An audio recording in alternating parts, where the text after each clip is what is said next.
right, disturbing new developments surfacing in just the last few hours concerning the shooting spree in Tulsa, Oklahoma. 2 men are now under arrest for the shootings of 5 African-American men. 3 of those victims died. Both suspects are white, and today Tulsa authorities are sorting through the suspects' Facebook pages where they are finding racist comments and a personal anniversary. Let's bring in Susan Candiotti. She's following the story in Tulsa. So what have you learned about the suspects and what was going on in their lives? Frederica, some very interesting and, as you indicated, disturbing information about his background.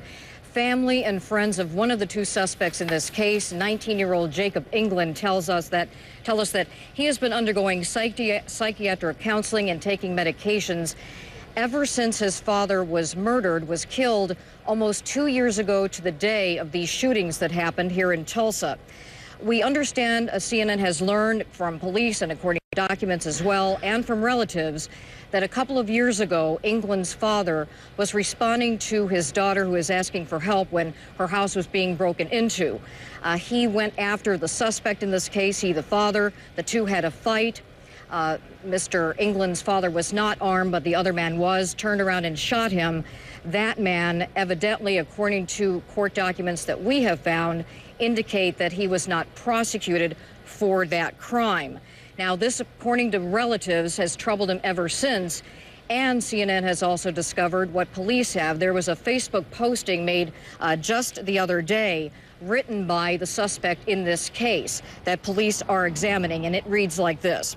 Today is 2 years that my dad has been gone, shot by, and please excuse the language, it's very sensitive, shot by a fucking nigger.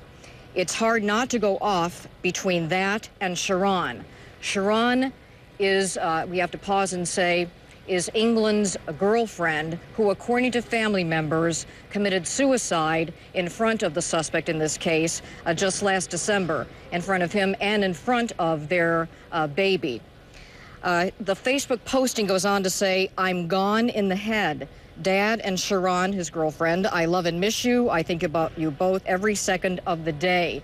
Now, we have learned that this is something that police are taking a very close look at to see whether this might be a motive in this case, Fred. Okay, and then what happened, Susan, when trying to reach out to those who know these gentlemen?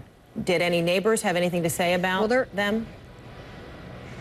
Yes, everyone is trying to make some sense of this. A woman who lives across the street who has known the family since they were children said that she can't get over what happened. She said that she heard some gunshots fired there the night of the shootings over at the house where he was living, and heard some disturbances the other night, but said she finds it hard to fathom this arrest. Listen.